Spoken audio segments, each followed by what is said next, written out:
Magsitayo na po ang lahat.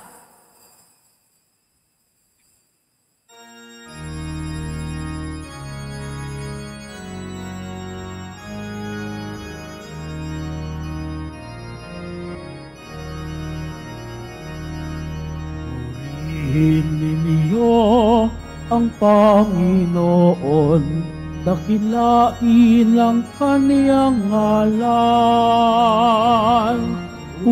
Kaawaan mo kami. Kristo, kaawa. Pagbasa mula sa aklat ni Job. Ang sagot ni Job sa kanyang mga kaibigan, iyan ay dinig ko noong pamang una. Ngunit sinunta kaya ang tatalo sa kanya? Sino ang sa kanya'y maaaring mga tuwiran? Sa sanlibo niyang tanong, di masagot ang isa man. Ang Diyos ay matalino at makapangyarihan. Sino kaya ang sa kanya'y makalalaban?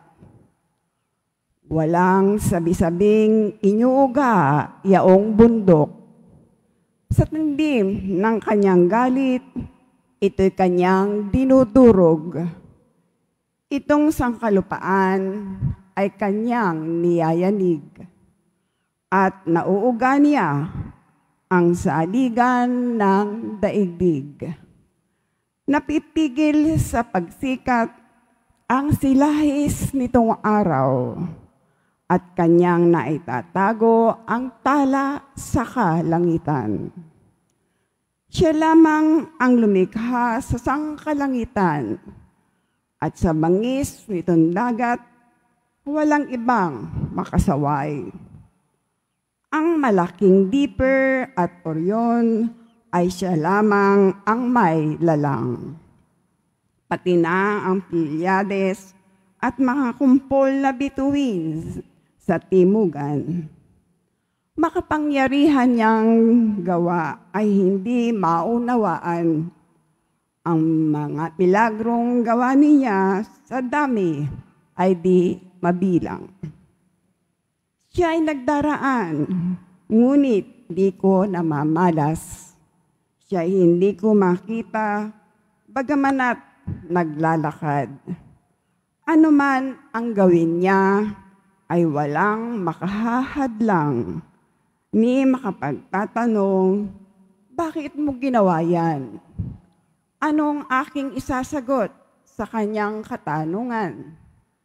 Kahit ako walang sala, ang tangi kong magagaway sa harap ng Diyos na hukom, maninikluhod akong tunay. Kahit niyabayaang ako'y makapagsalita, di ko rin natitiyak kung ako'y di rin giniya. Ang salita ng Diyos. Salamat sa Diyos. Panginoon, ako'y dinggin sa pagsamukot dalangin. Panginoon, ako'y dinggin sa pagsamukot dalangin. Panginoong Diyos, tumatawag ako sa iyo araw-araw. Sa pagdalangin ko ay taas ang kamay. Makagagawa ba ikaw, Panginoon, ng kababalaghan para purihin ka niyong mga patay? Panginoon, ako'y dinggin sa pagsamukot dalangin. Ang pag-ibig mo ba doon sa libing ay ipinapahayag o sa kaharian niyong mga patay, iyong pagtatapat? Doon ba sa dilim ang dakilang gawa mo makikita o ang pagliligtas sa mga lupain wala nang pag-asa? Panginoon, ako'y dinggin sa pagsamukot dalangin. O sa iyo, o poon, ako'y nananangis at nananawagan. Sa tuwing umaga ako'y tumatawag sa iyong harapan. Di mo ako pansin, o Panginoon ko, di ka kumikibo. Bakit ang mukha mo'y ikinukubli mo? Ika'y nagtatago. Panginoon, ako'y dinggin sa pagsamukot dalangin. Magsitayo na po ang lahat.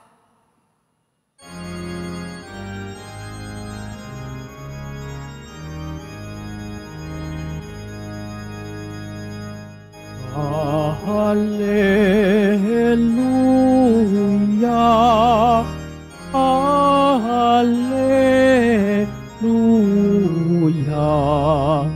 Hallelujah,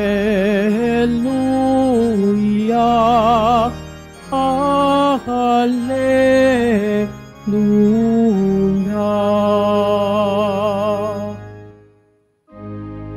Ang Panginoo'y purihin ng lahat niyang mga anghel na tapat at masunurin.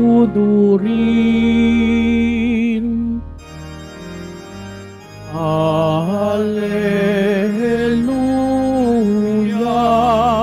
Hallelujah,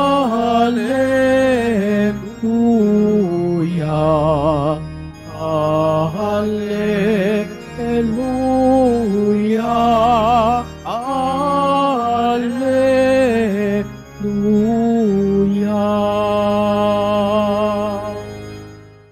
Sumainyo ang Panginoon. At sumaiyo rin. Ang mabuting balita ng Panginoon ayon kay San Mateo. Papuri sa iyo, Panginoon.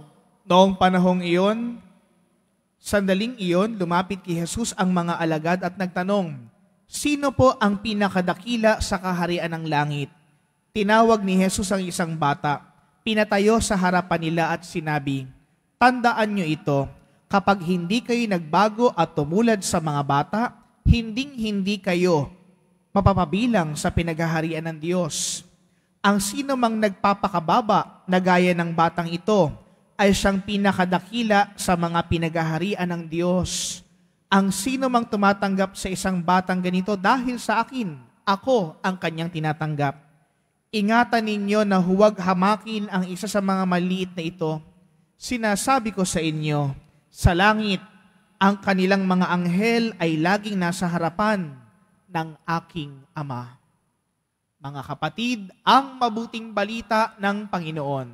Pinupuri ka namin, Panginoong Heso Kristo. Magsupo muna po ang lahat. Magandang umaga po sa inyong lahat. Ngayon po ay pinagdiriwang po natin ang kapistahan ng mga anghel na tagatanod o yung The Feast of the Guardian Angels. Alam niyo po, nung pong elementary po kami, nag-aaral po kami sa Malolos, sa tabi po ng Malolos Cathedral, yung ICSM. Kapag ka po October 2, masayang-masaya po kaming lahat ng mga bata kasi po feast day po namin yon. Dahil nga po, di ba, traditionally, ang mga bata, nung tayo po yung mga maliliit pa, ng mga bata pa, hindi ba lagi tayong sinasabihan ng ating mga magulang na meron tayong anghel de la guardia na palaging gumagabay sa atin, palaging nag-iiwas sa atin sa masama, palaging sumusuporta sa atin para hindi tayo masaktan at magkamali. Kaya po tatanungin ko po kayo ngayon, mga kapatid, sa pagnilay po natin ito, sino po ang palaging nyo pong nilalapitan? Ang inyong guardian angel o ang inyong mga guardian devil? Sino po gusto nyo? Guardian angel, guardian devil? Guardian angel. Guardian angel ang gusto natin. Pero bakit natin palagi siyang pinaiiyak? Kasi gawa tayo ng gawa ng kasalanan. Bakit natin siya hindi pinapansin? Hindi tayo nagdadasal, hindi tayo nagsisimba. Nakakalimutan natin ang Panginoon. Mga kapatid, ang mga anghel de la guardia ay paalala sa atin ng tanda ng pag-ibig ng Diyos na ayaw tayong mapalayo ng Diyos sa Kanya. Kaya mga kapatid, kung meron tayong guardian angel, kailangan nating makipag-cooperate. Bakit po? mahina po tayo eh. We are prone to commit sin.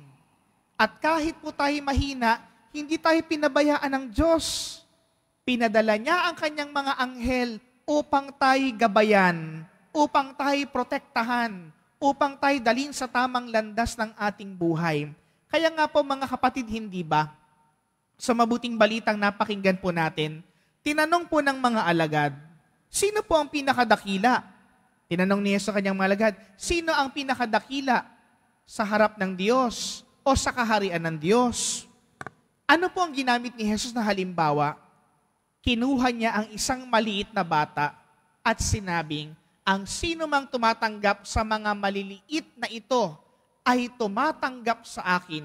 Ang sino mang tumatanggap sa mga mabatang ito ay mga pinaghaharian ng Diyos.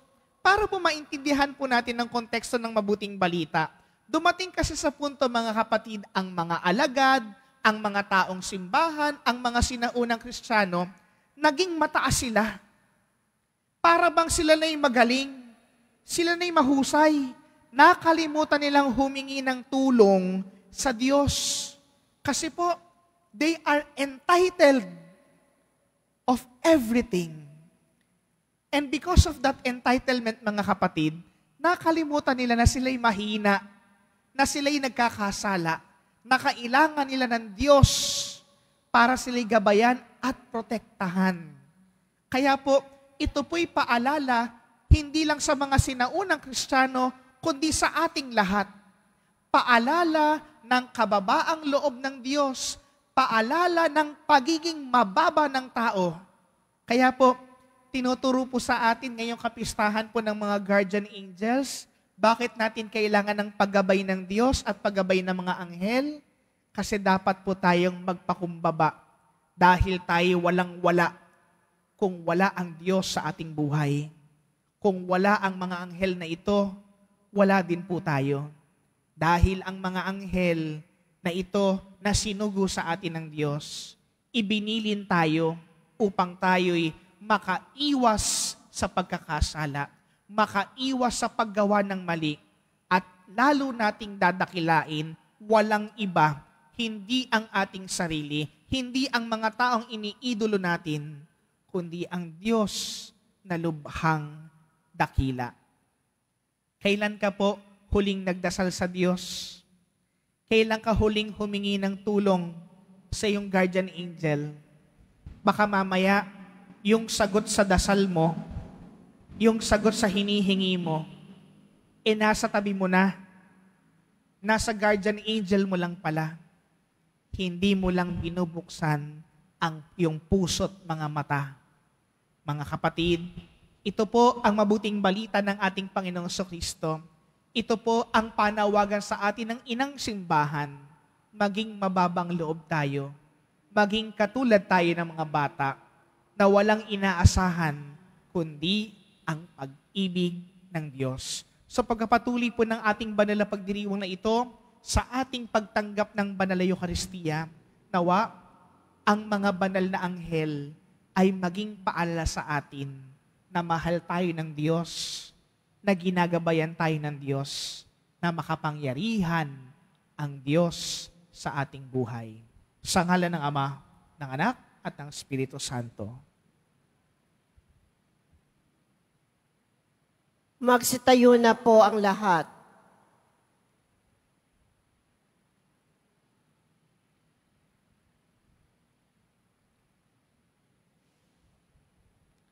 Minamahal kong mga kapatid, iniluluhog natin sa Diyos Ama ang ating mga pangangailangan dahil tinatawag tayo ng Kanyang anak na si Jesus upang sundan siya. Manalangin tayo ng may pananalig para sa biyaya na tanggapin ang pagtawag na ito. Sa bawat panalangin ating tutugon, Ama, gawin mo kaming ganap kay Kristo. Ama, gawin mo kaming ganap kay Kristo. Ang mga pinuno ng simbahan at lahat ng nagpapahayag ng salita ng Diyos, naway masigasig na magpatuloy sa kanilang pagsunod kay Kristo. Manalangin tayo. Ama, gawin mo kaming ganap kay Kristo. Ang ating komunidad naway mapanibago sa araw-araw sa pamamagitan ng pananampalataya sa salita ng Diyos na tumatawag sa atin sa mas maganda at mabuting buhay. Manalangin tayo. Ama, gawin mo kaming ganap kay Kristo. Yuong mga nawala na ng pag-asa dahil sa mga kasalanan, naway mapagtanto na kasama nating naglalakbay ang ating Panginoon at tinutulungan tayo sa pagpasan ng ating krus. Manalangin tayo. Ama, gawin mo kaming ganap kay Kristo. Yaong mga pinahina ng karamdaman o pagkakasakit, naway mabigyang lakas loob ng kasiyahang mula sa Diyos sa pamamagitan ng kalinga at pag-aaruga ng kanilang mga kapamilya. Manalangin tayo. Ama, gawin mo kaming ganap kay Kristo. Ang mga yumao na sumunod kay Jesus sa buhay na ito, naway makapasok sa walang hanggang presensya ng Diyos sa kalangitan. Manalangin tayo. Ama, gawin mo kaming ganap kay Kristo. Tahimik nating itaas sa Diyos ang ating mga kahilingan at panalangin para sa banal na misang ito. Ama sa langit, sa aming pag-anais sa sumunod sa yapak ng iyong anak, gawin mo kaming iisa sa isip at puso sa pamamagitan ni Kristo ang aming Panginoon. Amen. Magsiupo muna po ang lahat.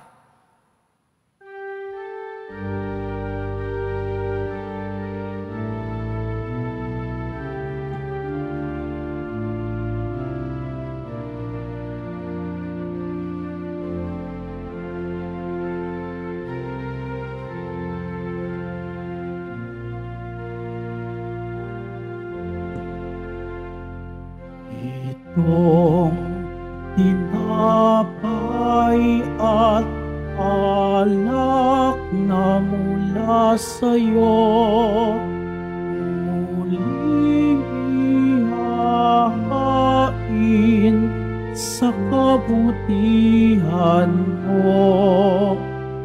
Kunin at tanggapin alay sa'yo, pasasalamat ng puso.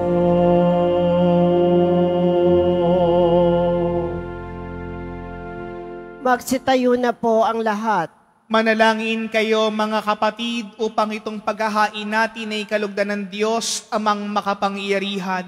Tanggapin nawa ng Panginoon itong paghahain sa iyong mga kamay, sa kapurihan niya at karangalan, sa ating kapakinabangan, at sa buong sambayanan niyang banal. Ama naming lumikha, tanggapin mo ang mga alay namin. Ngayong aming ginugunita ang mga banal mong anghel. Ipagkalobong kaming nasa pagtatangkilik nilang walang maliw, ay maligtas sa kasalukuyang hilahil, at makarating sa maligayang buhay sa iyong piling. Sa pamagitan ni Jesucristo, kasama ng Espiritu Santo, magpasawalang hanggan. Amen. Sumainyo ang Panginoon. At sumaiyo rin. Itaas sa Diyos ang inyong puso at diwa.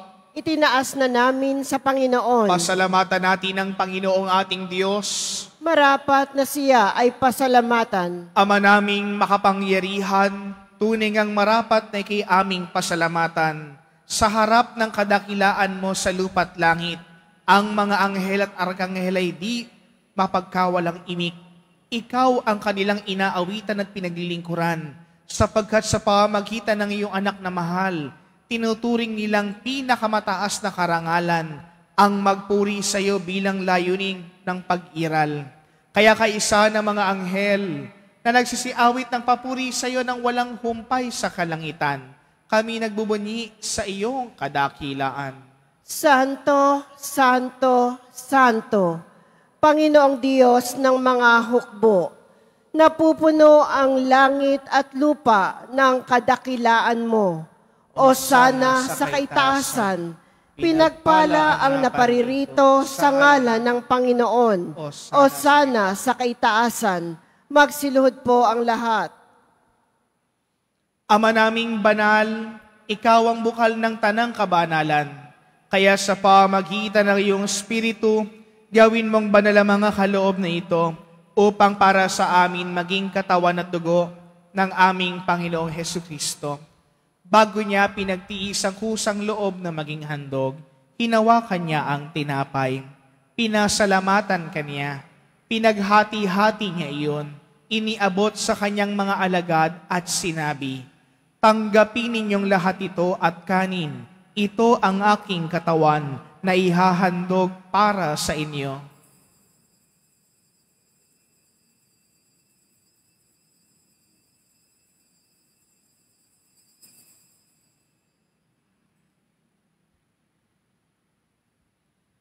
Gayun din naman ang matapos ang hapunan, hinawakan niya ang kalis. Muli kanyang pinasalamatan. Iniabot niya ang kalis sa kanyang mga alagad at sinabi, "Tanggapin ninyong lahat ito at inumin. Ito ang kalis ng aking dugo ng bago't walang hanggang tipan.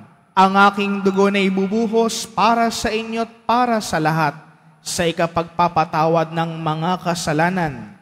Gawin ninyo ito sa pag-alaala sa akin."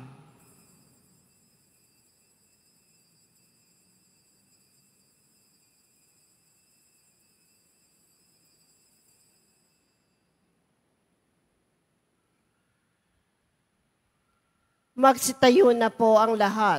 Ipagbunyi natin ang misteryo ng ating pananampalataya. Si Kristo'y namatay, si Kristo'y nabuhay, si Kristo'y babalik sa wakas ng panahon.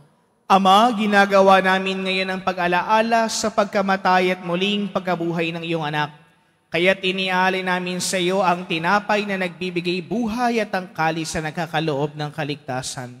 Kami nagpapasalamat dahil kami iyong minarapat na tumayo sa harap mo para maglingkod sa iyo.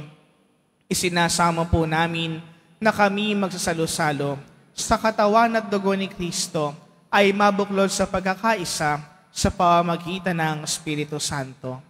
Ama, lingapin mo ang iyong simbahang laganap sa buong daigdig. Puspusin mo kami sa pag-ibig, kaisa ni Francisco na aming Papa at ni Jose na aming Arsobispo at ng Tanang Kaparian. Alalahanin mo rin ang mga kapatid po naming nahimlay, nang may pag-asang sila'y muling mabubuhay, gayon din ang lahat ng mga pumanaw. Kaawaan mo sila at patuloyin sa iyong kaliwanagan. Kaawaan mo't paging dapatin kaming lahat na makasalo sa iyong buhay na walang wakas.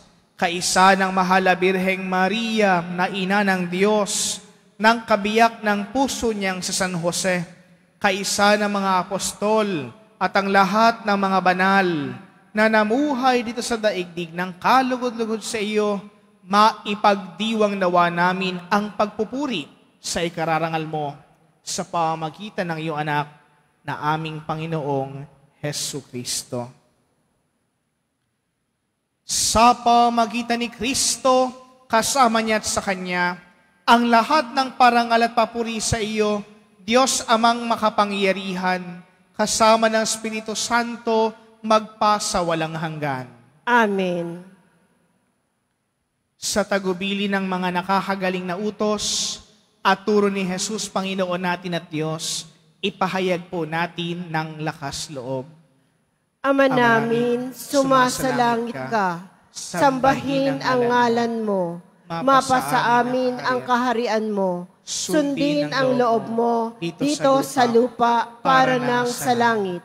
Bigyan mo kami ngayon ng aming kakanin sa araw-araw at patawarin mo kami sa aming mga sala para ng pagpapatawad namin sa nagkakasala sa amin. At huwag mo kaming ipahintulot sa tukso at iadya mo kami sa lahat ng masama.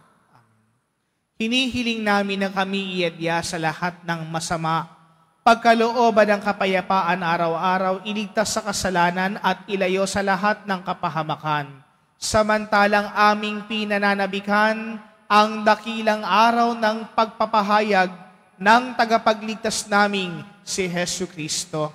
Sapagkat iyo ang kaharian at ang kapangyarihan at ang kapurihan magpakailanman. Amen. Panginoong Hesu Kristo, sinabi mo sa iyong mga apostol, kapayapaan ang iniiwan ko sa inyo, ang aking kapayapaan ang binibigay ko sa inyo.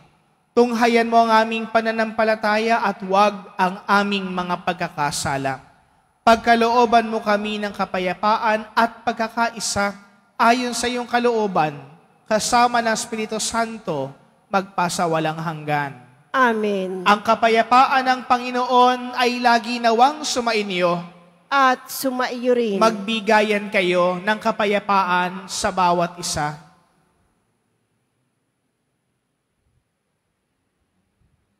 Kordero ng Diyos na nag-aalis ng mga kasalanan ng sanlibutan, maawa ka sa amin. Kordero ng Diyos na nag-aalis ng mga kasalanan ng sanlibutan, maawa ka sa amin. Kordero ng Diyos na nag-aalis ng mga kasalanan ng sanlibutan, ipagkaloob mo sa amin ang kapayapaan. Magsilhod po ang lahat. Ito ang kordero ng Diyos. Ito nag-aalis ng mga kasalanan ng sanlibutan. Mapalad ang mga inaanyayahan sa kanyang banalapiging.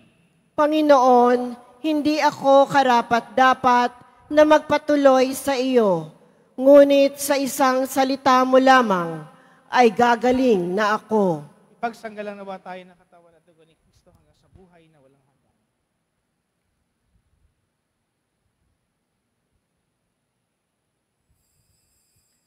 Para sa lahat ng tatanggap ng banal na komunyon, sasagot po tayo ng amen pagkasabi ng pari o ng lay minister ng katawan ni Kristo at isubo agad sa bibig bago umalis sa harapan ng pari o lay minister. Sumunod po tayo.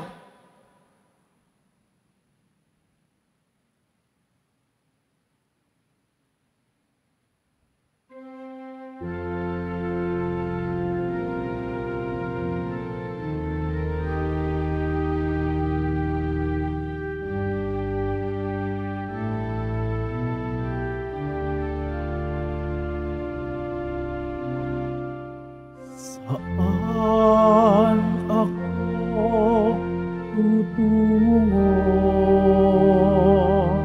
Saan ka maghahanap? Hanggang sa dulo ng dagat, walang makikitang tulad liputin man ang mundong ito, sikaping makamtan ang pangarap ko. Ngunit ngayon at kailan pa man, walang makikitang tulad mo. Ikaw ang buhay, tanging ligaya. Munti kong alay, papurit pagsamba sa iyo, Jesus. Panginoon, tagapagligtas, pag-ibig ng Ama.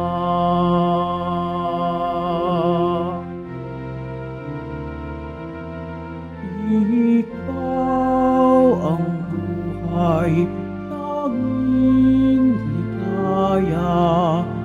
Munti kong alay, papurit pagsamba sa iyo, Jesus. Panginoon,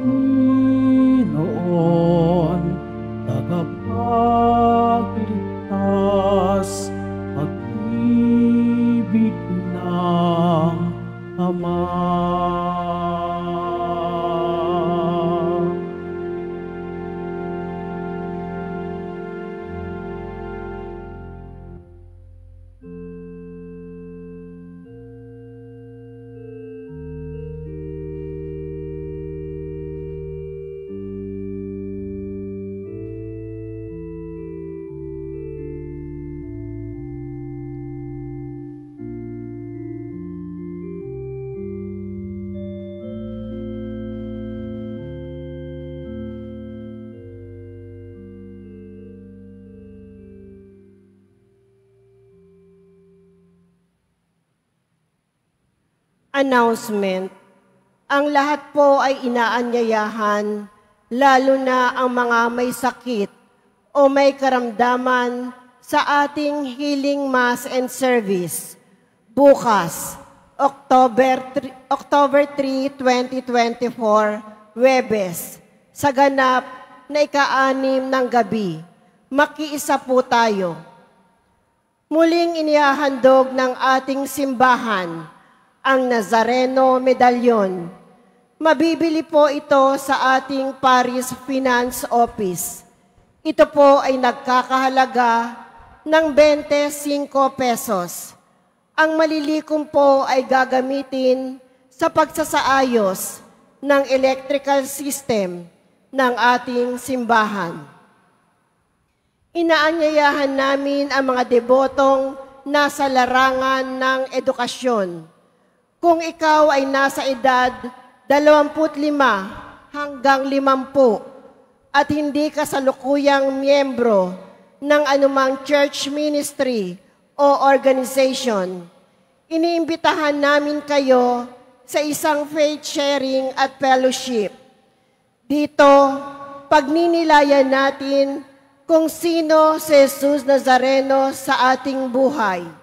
Ipakikilala din namin ang isang bagong inisyatibo na makakatulong sa inyong paglago sa pananampalataya at misyon. Kung ikaw ay interesadong sumali, email us at jesusnazarenoquiapo@gmail.com o pumunta sa information guard booth para mag-fill out ng form. Pagkatapos ng misa, wiwisikan po ang lahat ng banal na tubig. Pinakikiusapan ng lahat na manatili lamang muna sa inyong mga lugar. Tanging sa Quezon Boulevard o sa Plaza San Juan lamang ang labasan ng lahat. Sumunod po tayo. Maraming salamat po sa inyong pagdalaw at pagsisimba sa Basilica Menor at Pambansang Dambana ni Jesus Nazareno. Magsitayo na po tayo. Manalangin tayo. Ama naming mapagmahal, kaming minarapat mong magsalo sa pagkaing nagbibigay buhay, ay pangunahan nawa ng mga anghel mong lingkod sa daan ng kaligtasan at kapayapaan. Sa pamamagitan ni Jesucristo, kasama ng Espiritu Santo, magpa sa walang hanggan. Amen. Muli po sa inyo pong lahat na mga nagsimba, mga nag-alay po ng pamisa, mga naglingkod po dito sa ating parokya at Pambansang Dambana, maraming salamat po sa inyong lahat. Palakpakan po natin ang bawat isa. Sumainyo ang Panginoon. At sumaiyo rin. Mahal na poong Jesus Nazareno, inihayag mo sa pamamagitan ng krus ang walang maliw na pag-ibig ng Diyos sa sangkatauhan. Pakinggan mo ang kahilingan ng iyong angkan na nagsusumamo sa iyo. Makamtanawa nila ang iyong katugunan at tanggapin ang kasagutan ng may utang na loob na tinatanaw. Basbasan din po ninyo ang daladala ng mga imahen at dasalan. Sa pamamagitan ng bendisyon na ito, naway maalala nila ang mga pangako na noon sa binyag na ikaw ang kanilang ibigin at paglilingkuran bilang Panginoon, magpa sa walang hanggan. Amen. At pagpalain kayo ng makapangyarihang Diyos, ng Ama, at ng Anak, at ng Espiritu Santo. Amen. Naihandog na po ang banal na misa. Humayo kayong taglayang kapayapaan ng poong Jesus Nazareno. Salamat sa Diyos.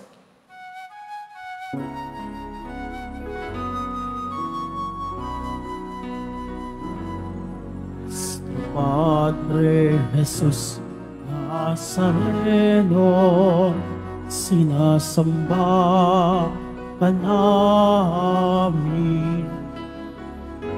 Pinipinto ka namin, aral mo ang aming buhay at kaligtasan. Sa Padre Jesus Nazareno, iligtas mo kami sa kasalanan.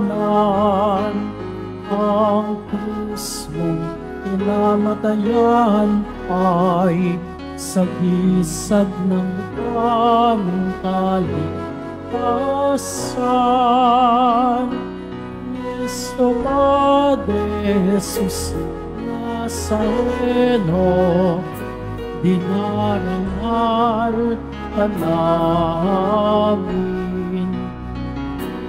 Nuestro Padre Jesus Nazareno, niluwalhati ka namin. Nuestro Padre Jesus Nazareno, dinarangal ka namin. Nuestro Padre Jesus Nazareno, niluwalhati ka namin.